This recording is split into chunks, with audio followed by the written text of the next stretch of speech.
Hey, this is Leo for Actualized.org. And in this episode, I'm going to talk about how to get shit done, the inner game of creating results.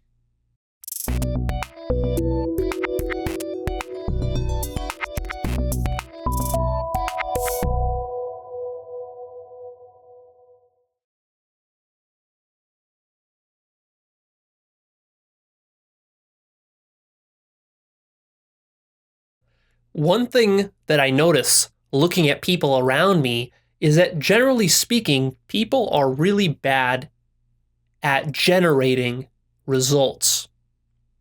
And this is very important if you want to self-actualize. You need to become a results maker.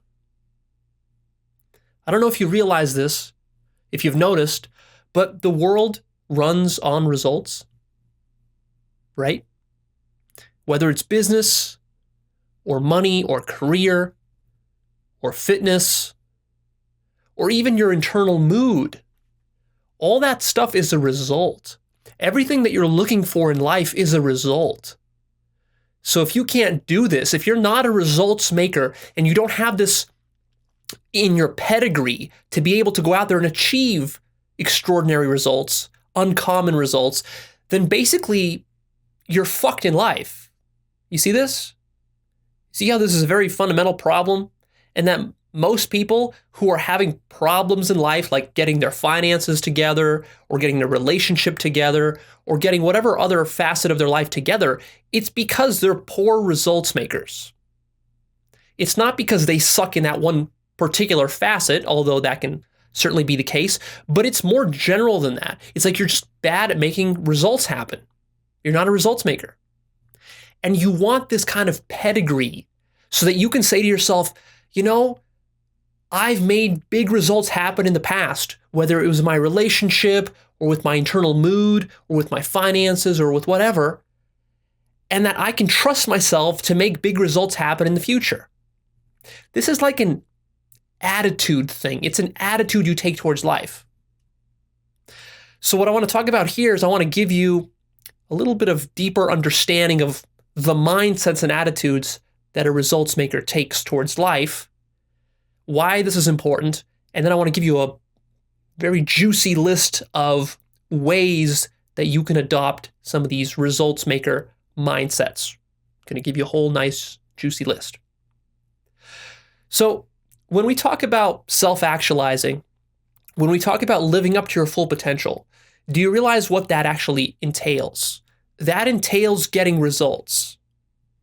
Not just dreams and ideas and theories, because, yeah, those things are nice, and you could argue that everything starts as a dream at first, but the problem is that many people just get lost in the dreams and the theories and the ideas, and then they talk a lot of shit about what they're going to do with their life, how they're going to change it, or what they're going to create for themselves, or how they're going to lose some weight, or go get married, or whatever.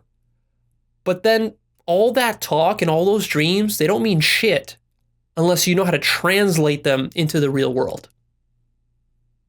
And that's an ability. That's something you train yourself to do. And what's interesting is that modern day society, in a sense, makes it easy for us to lose sight of results. Because what you can do is you can just kind of go with the flow of society, and you can just go get your standard 9-to-5 job, some basic career, and just kind of work that and live and survive. And you can even maybe thrive in that kind of environment because life's pretty easy these days. It's not like it was 10,000 years ago. Think about what it was like 10,000 years ago. 10,000 years ago, you couldn't just plug yourself into the system. 10,000 years ago, it was like create results or die. And a good way to prove this to yourself is try just going on a camping trip for a couple of weeks, maybe for a whole month, or at least do this in your mind if you're not going to do it in practice. Do it in your mind right now. Imagine you go on a camping trip and it's just you and nobody else, no one to help you. You don't have any food with you. All you have is a tent, a knife, and a gun. That's all you get. Maybe you got a canteen for some water. That's it. Now, what are you going to do to survive for that whole month out there in the wilderness by yourself? Well, you're going to have to create some results, aren't you? You're going to have to go, first of all, find some water. Because if you don't get water within 2 days, you're going to be dead. So you got to go find a good, clean source of water. Make sure that it's actually clean. If you find a bad source of water and drink it, you're going to die within a few days. If you don't find water, you're going to die within a few days. So there's just that. Then you're going to start to go hungry. So you're going to have to go and hunt using your rifle. Now, you got to actually learn how to shoot the rifle. You actually got to learn how to sneak up on animals, find the animals in the wilderness, because it's not like animals are just running around and waiting for you to shoot them. You got to spot them first, track them down. And then after you shoot them, you got to clean them up, make sure they're edible. You got to use your knife to skin the animal, got to cook it somehow, got to start a fire somehow, right? And you don't just got to do that once, but you got to keep doing that consistently. In fact, you got to probably shoot half a dozen animals a day in order to feed yourself just for that one day, because hunting requires a lot of expenditure of energy. So that's just the basics there. But then you also need shelter. So you got to build yourself some kind of shelter, make sure that it's not getting like overheated by the heat, by the sun, so it's not getting too cold at night. And you got to manage all of that, and you got to be actually creating a certain result, because in the wilderness, if you're not getting the result, then basically you're dead. Something's going to kill you at some point. Now, it was easier to be in touch with that 10,000 years ago than it is now. Because nowadays, if you just kind of let yourself go, society will kind of take care of you. And even in the worst case scenario, like a bum on the street who doesn't have a place to live, still, they have a lot of luxuries these days that you wouldn't have 10,000 years ago. So that's one problem, right? The other interesting facet of this is that I find that there's this interesting dynamic going on here of why people are not good results makers. And it's because they don't hold their own feet to the fire of reality. That's what I call it. So what I noticed in myself, especially when I was younger, is that I would come up with cool ideas and dreams for like a business that I want to start, or how my career is going to go, or for how I'm going to earn a lot of money or travel somewhere or do some cool thing. So I would, have these ambitions.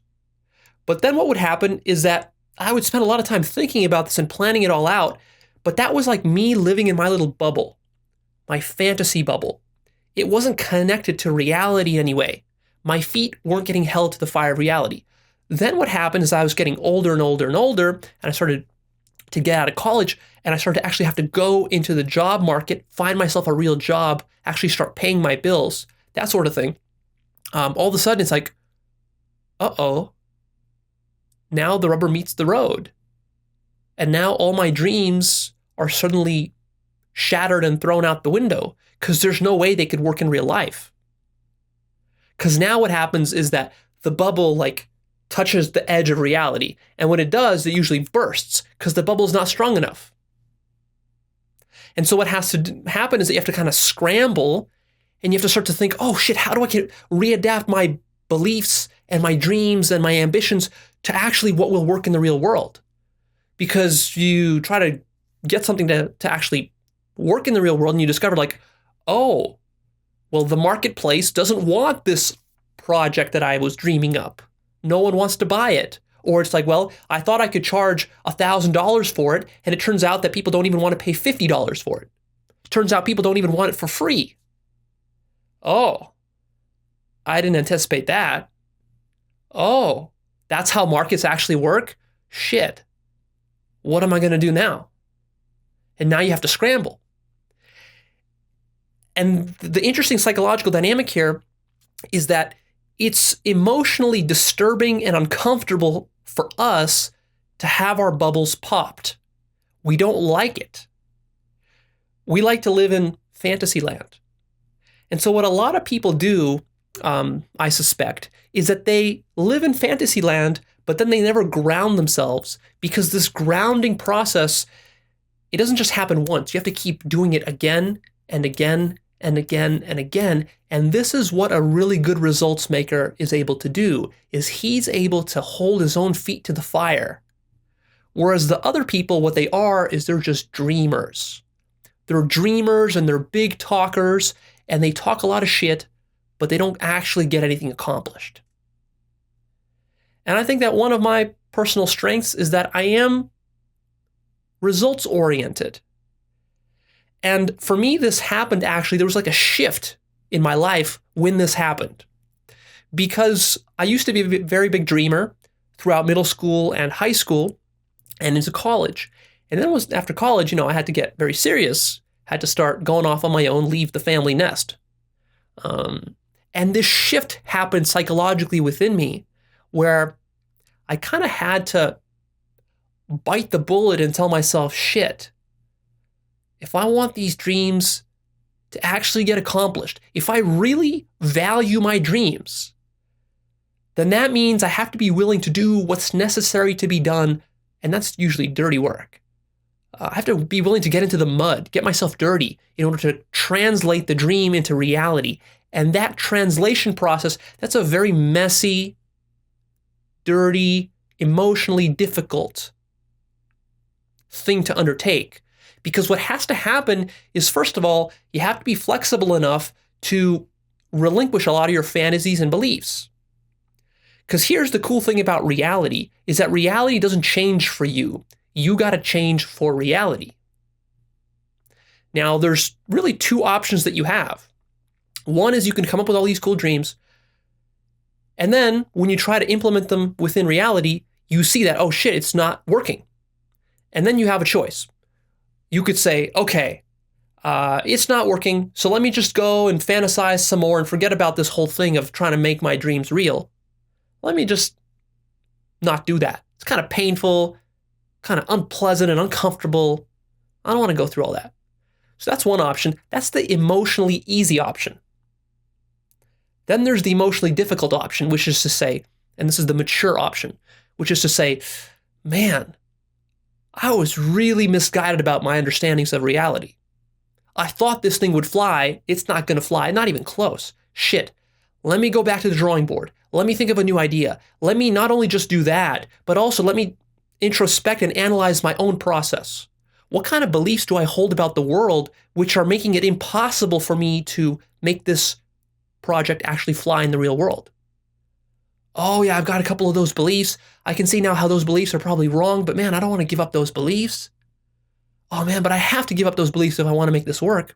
And so basically what happens is that you have to mature and you have to evolve and you have to let go of your old dogmas about the way you think things should work. And then actually you have to be humble enough to let reality work on you. This is what I call holding your feet to the fire of reality. And it's an emotionally painful thing. For me, I discovered this when I started to work within the video game industry.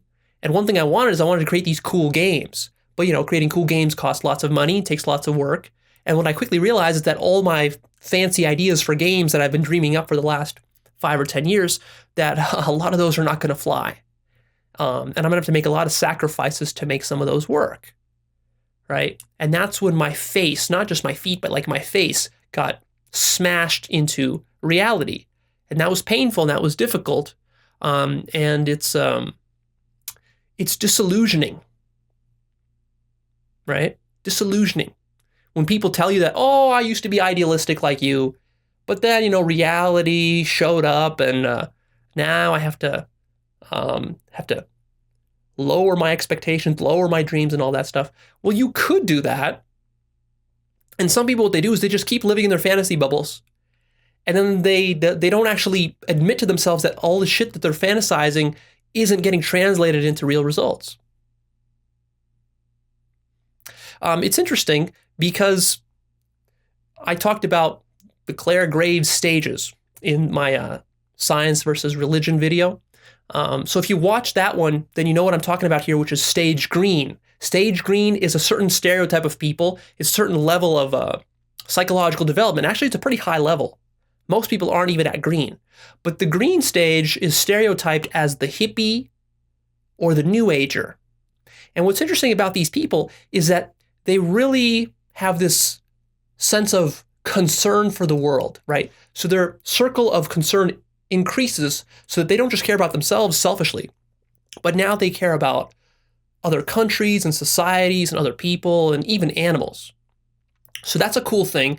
And also what happens is that they become empathizers. They start actually caring and they have genuine concern about the emotions and feelings and suffering of other people, right? So these people usually are interested in like charitable causes like saving the whales and saving the polar bears and helping poor children in Africa. So, right? And that's a good intention. But one of the problems with this stage green is that even though these people have really good intentions and they're very like idealistic and they want to come together and share ideas and they want to talk it out and they want to come up with a plan for how to live in harmony and in peace and so that everybody loves each other, right? They're not actually good results makers. And so what happens in practice is that they come together, sit in a circle, and they sing Kumbaya, and they talk about how everyone should live in peace and everyone should love each other and how we're going to save the environments and save the whales and do all this nice stuff. But then in reality, what happens is that you just have that moment of sitting in a circle, and then everyone disperses, goes home, and nothing actually changes in the real world. So they're not very good results makers. Are you that way in your life? Do you talk a lot of shit, but then don't get anything done? Do you have a pedigree of creating results?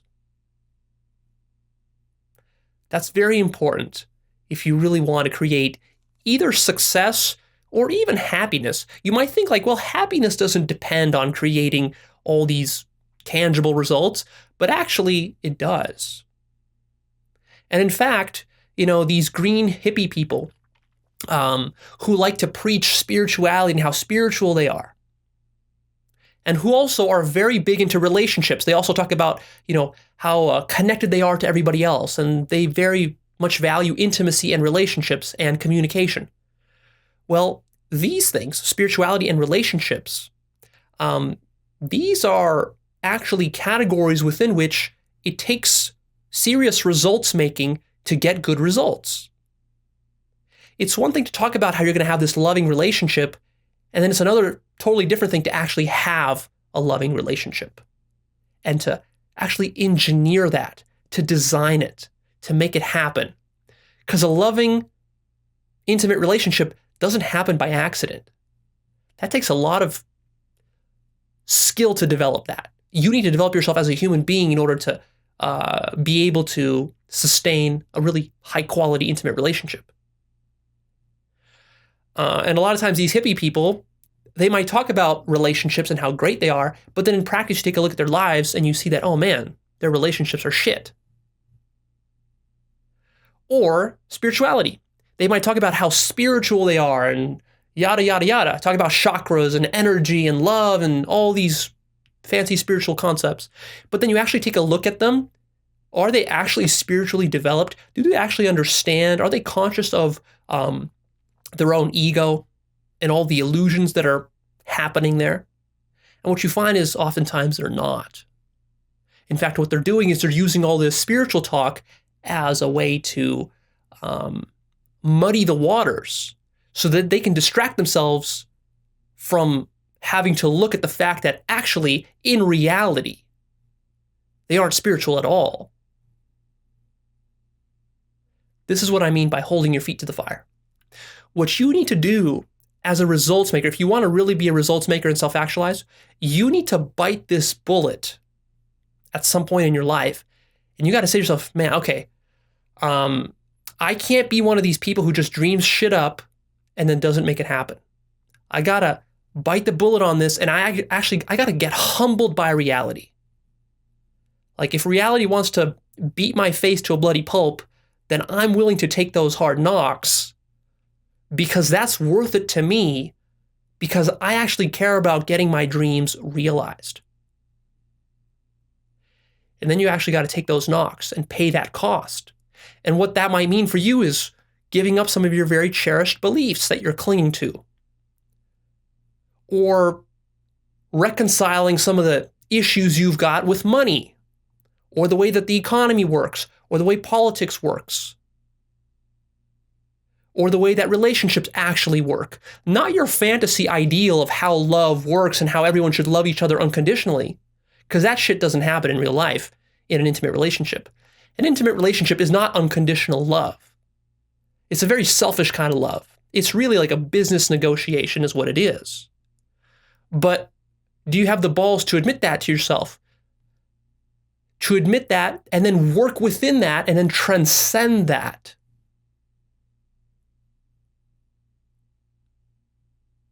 That takes some real doing, right? And that requires a willingness on your part to take on the burden of expending emotional labor to make this stuff happen, which is what most people are not willing to do. So instead of talking a bunch of shit, what I'd like from you is to actually do the things and ask yourself to get the real results that you want. So if you're going to start a small business, go start the business. Stop talking shit about it. If you want to go earn more money and take care of your finances, shut the fuck up and go take care of your finances so that actually the numbers in your bank account are increasing. That's the thing that you should be judging yourself on, not how well you can talk or how well you can dream some shit up. You know, if you want to move to a new country, when you actually move to that new country, that's when it counts. Before then, it's just a bunch of talk. Same thing with losing weight. Same thing with your relationships. Same thing with your happiness levels. Are you actually increasing your happiness levels? Or are you just talking a bunch of shit? Enlightenment? Are you pursuing enlightenment? Are you really pursuing enlightenment? Or are you just talking a bunch of shit about enlightenment? You need to shut the fuck up, do less talking, and more doing. And when you do doing, don't confuse just doing for results. There's a very big difference between just doing stuff and getting results. Because you could do certain things that will never generate a result at all. And in fact, a lot of people make this mistake. A results maker makes this distinction very clear in his mind. If I'm doing something and it's not generating a result within a week or two, I got to change that shit up so that I'm doing something else. Got to change my approach. Can't get stuck. A lot of people, they get stuck in these cycles where they're just doing stuff and they think it's going to produce something later on and then it never produces anything. And they don't want to change because change is emotionally difficult.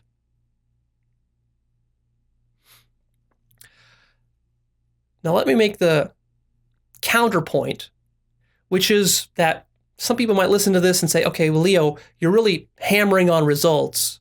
But isn't there more to life than just results? And the answer, of course, is yes. There is more to life than just results. So I don't want you to take my point here as being that you got to be now this neurotic results maker, only focusing on results everywhere. No. But first, what you got to do is I think you got to build a pedigree of creating results. After you've done that and you've proven that you're a results maker and you've developed that discipline and that skill and those mindsets, then you can kind of ease off the pedal and maybe sit back and just like meditate, enjoy life a little bit. Don't be so results focused. But I think for most people, what they need more of is they need more of this results making mentality. Because the results making is usually the hard thing. It's the emotionally difficult thing. Just sitting back and relaxing, in a sense, that can be emotionally difficult too, to actually properly relax. You know, if you're a workaholic type who's always working his ass off, then you probably actually have this opposite problem, which is that you can't sit back and just relax and enjoy yourself. So for you, maybe you got to swing the pendulum the opposite way. But for many people, that's not the case.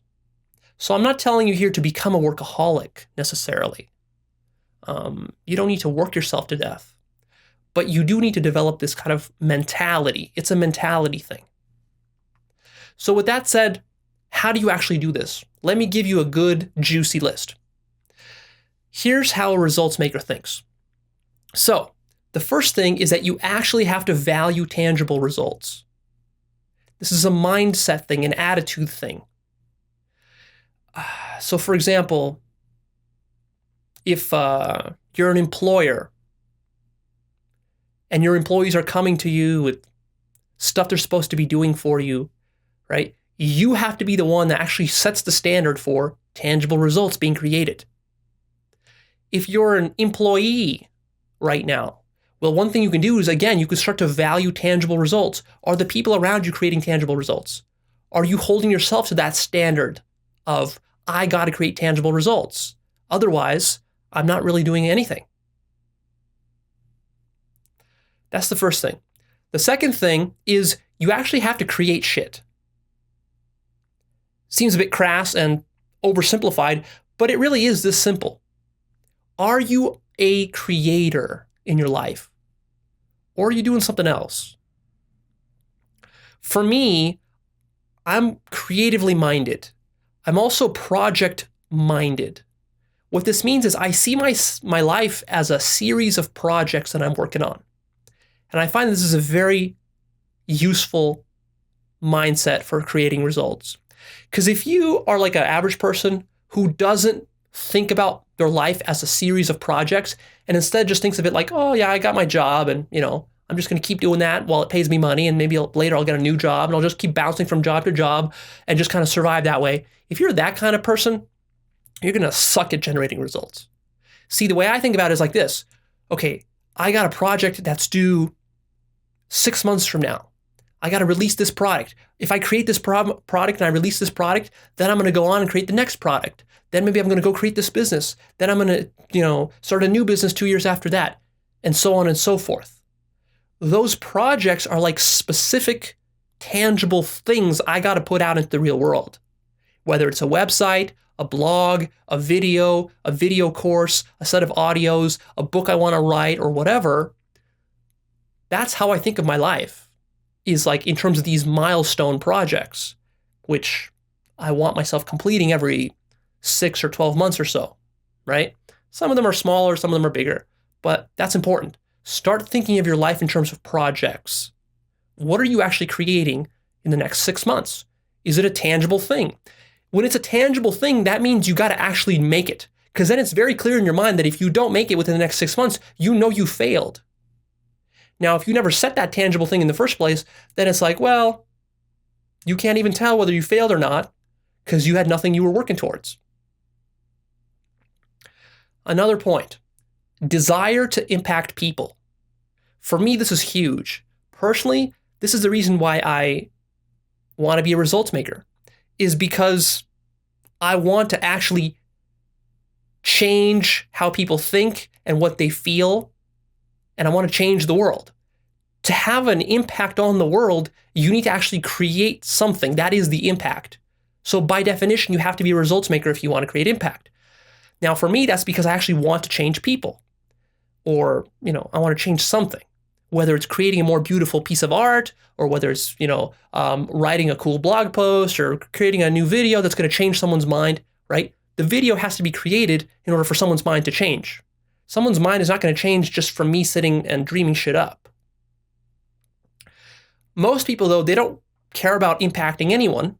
All they want is they want a cushy life. If all you want is a cushy life, you're going to be terrible at making results because you really don't have a strong enough motivation to create results. When you have a real valid reason to be creating work, which is connected to your life purpose, well, then you can go out there and really make some strong results happen. Next point is something I call talk is cheap. And it really is. People tell me all the time all the shit they're going to do. People will email me and tell me projects that they want to collaborate with me on, and hey Leo, let's write a book together, or let's do this, or oh, I want to start a business, or like, oh, I want to start this charity organization that's going to transform the world, or I want to cure AIDS in Africa. But all this is just talk.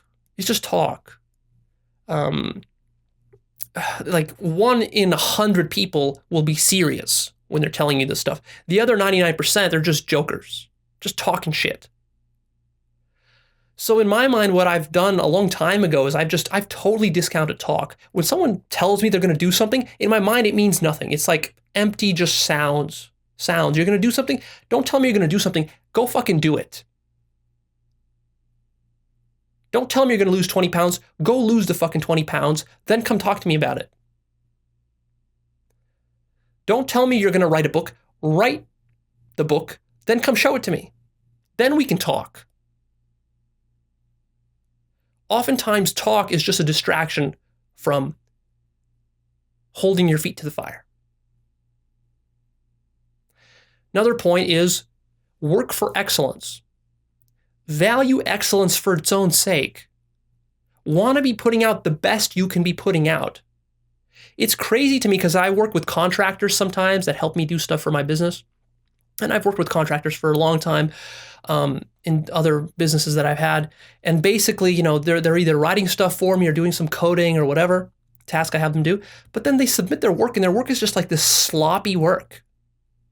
Now, granted, I don't always pay them that much to like be doing the most beautiful work ever. But still, it's sloppy work. You would be ashamed to submit that kind of work to a boss or somebody. It's just crap work. No excellence is put into it. It's like they don't value excellence. If you don't value excellence, then how can you be a strong results maker? Another point is take personal responsibility for making it happen. Whatever it is. Losing weight, starting a business, some project at work, earning more money for somebody, whatever. Personal responsibility has to be taken. You have to believe that it's your job. Nobody else is going to do it for you. Stop waiting for somebody else to lead you, to show you the way, to tell you what to do. If there's some initiative at work that needs doing, step up and do it. Take personal responsibility. I always assume that if I don't get it done, it'll never get done and no one will do it for me. That's like my general operating principle for life. Whatever it is, I have to do it. Sometimes I can even get a little neurotic where it's even difficult for me to work with other people because I just tend to assume that they're inherently unreliable because a lot of them are. But, there's still an art to finding reliable. You can find reliable people. So don't let that be a limiting belief. Another important point is working the big picture. A results maker is powerful because he has a big picture, high-level understanding of what we're working towards and why we're working towards it. There's like a purpose behind what he's doing. He's not just doing some menial labor for somebody else just because he's going to get paid for it. That's a terrible way to go about it. Instead, it's like he can see from 1,000-foot elevation what needs to be done, why it needs to be done. I think that's another attribute that I have that's contributed to my success in life is that I'm always looking at the big picture. Why am I doing this? How is this thing going to play into the next thing? And how's that going to connect with my long-term vision for my life and for how I want to impact the world? A lot of people don't think this way. You have to start thinking that way. The next point is work ethic. You got to just build a strong work ethic. And that's something that's lacking these days. Because again, in modern society, especially, kids growing up these days, we're so spoiled with all the shit that we get, all the free entertainment and free this and free that. Everything's taken for granted. Just think back even a couple of generations ago, 100 years ago, when your great-grandparents were alive, the kind of work ethics that people had back then. Mind-blowing. It's amazing. Sometimes I read books about, successful people in the past. Think about someone like Benjamin Franklin or Nikola Tesla, people that lived a couple hundred years ago, Thomas Edison, Thomas Jefferson. What these people were able to accomplish in their lives is amazing. And they had to work through a lot more shit than we have to do these days. It was a lot harder back then, but they had these like incredible work ethics. They were like work mules, these guys. That's rare these days. It's tough to develop that, especially in our modern culture. Our culture is very much focused on spoiling us and making us comfortable. And it really devalues work ethic. So you have to go against the grain on this. And you have to be willing to use brute force. That's something I've always left open as an option, is that if there's some result that I want to get to, and I can see that I can just like brute force my way with work to get to that result, then I'll just do it. I'll gravitate towards doing it. Whereas what I see with some people is that it's like, yes, we could accomplish this goal by brute force, but it's like, oh, well, I don't want to brute force it. Like, isn't there a shortcut? Isn't there some magic solution? Do I really have to sit there for 5 hours and just hammer on this thing until it gets done? I don't want to do that. And so what they say is, let me go look for another approach. And then they never find that approach and they never get anything done. Now, this is not to say, again, that you have to be a workaholic and work stupid. No, you work smart. You don't want to be just working for work's sake and doing a bunch of menial labor. But if you can see that menial labor, by doing it for a short period of time, can get you to the next level, then you have to be willing to go there and do it. That's brute force. Next point, sacrifice comfort. A lot of times you got to sacrifice some of your own personal comfort to generate some powerful result in life. Maybe you got to stay up late to finish writing this book for the publishing milestone. Or maybe you got to skip your next vacation in order to do something and advance yourself. Well, are you willing to do that? Or are you living life just for comfort? If your life is lived for comfort, then your life is going to actually, very ironically, be a very miserable life. Because it's like this self-serving, ego indulgence. It's like hedonism. And hedonism, counterintuitively, doesn't actually produce the greatest happiness. So watch out for that. Next point, which is a really important one. You have to be willing to change yourself to get the result.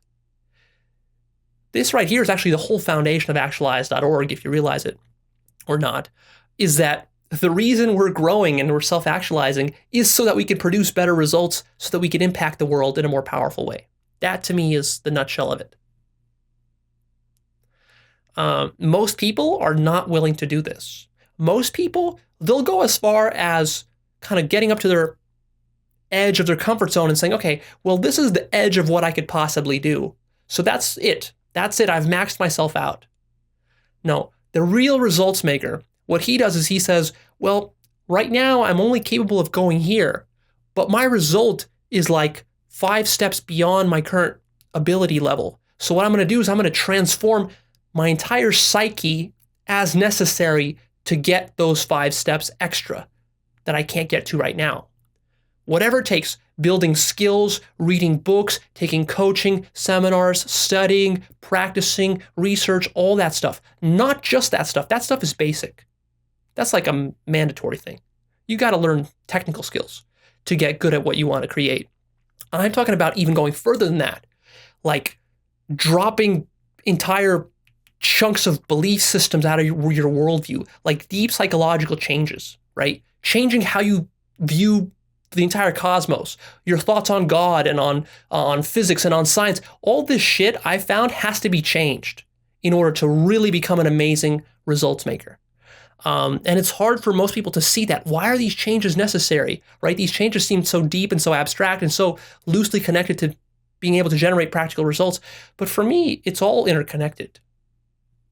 For example, if you're a very dogmatic person, if you're not able to be very open-minded, you're going to have a difficult time generating the best results you possibly can.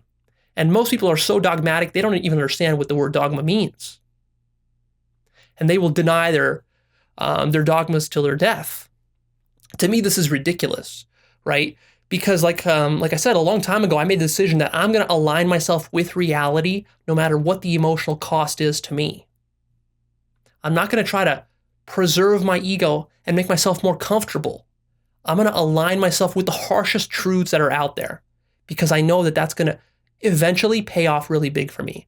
And it has, and it's going to continue to. I just have that's like one of my founding principles by which I live life, which I think that most people don't do. I'm kind of surprised by it, honestly. Next point, throw yourself into demanding situations. There's nothing like just launching yourself outside your comfort zone. Think about a military boot camp. This is exactly what it is. You take some soft new recruits, throw them into a couple of months of brutal, intense boot camp training, and all of a sudden they come out soldiers in the end. And what happens in that process is that their psyche just gets shell-shocked into transforming, right? It's like a total shock to your system. And you have so much emotional pressure on you, some people break down, some people lose it, some people can't handle it. But then those that do survive the process, they come out much stronger. And that's what you got to do in your life. So if you're living that easy, comfortable life, and you have been for the last 5 or 10 years, how about throwing yourself into a demanding situation, such as moving to a new country, launching yourself into a new relationship, starting a new business, or whatever else you can think of like that. Next point, be around exceptional people. If you surround yourself with mediocre people who are not generating any results in life, then you will assimilate their attitudes and mindsets. And you will think that that's normal. Whereas if you're a results maker, what you do is you actually want to distance yourself from those people, surround yourself with other results makers. And then what happens is that those results makers bring you up to their level. Because if you're friends with a person who's able to generate incredible results, you start to see that, oh shit, I didn't even know it was possible to generate results of that caliber. And if that guy could do it, maybe I could do it too. And if this guy could do it, and if that guy could do it, then I could probably do it too. It raises up your expectations of yourself. Important. The next point is, and I just touched on this, but starting your own business. I think that nothing holds your feet to the fire more than starting your own business and seeing the harsh, cutthroat, and brutal realities of the marketplace. Because when you first start your own business, you have these, fancy business ideas, but then what happens is you write up, let's say you write up this cool, nifty business plan. Then what happens is you actually go and you try to implement it, and it all goes to shit. None of it works. No one's willing to pay you a dime.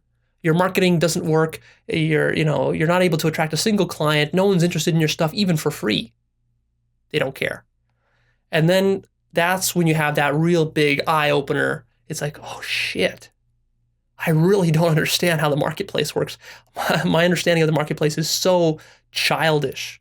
It has to really mature. And that's where your feet get just burned on that fire. And that burning, that's a good thing. See, most people, when they feel that burn, they don't like it. It's not comfortable to them, so they run away. And they feel like, oh, the burn is bad. But actually, the secret to life is that the burn is good.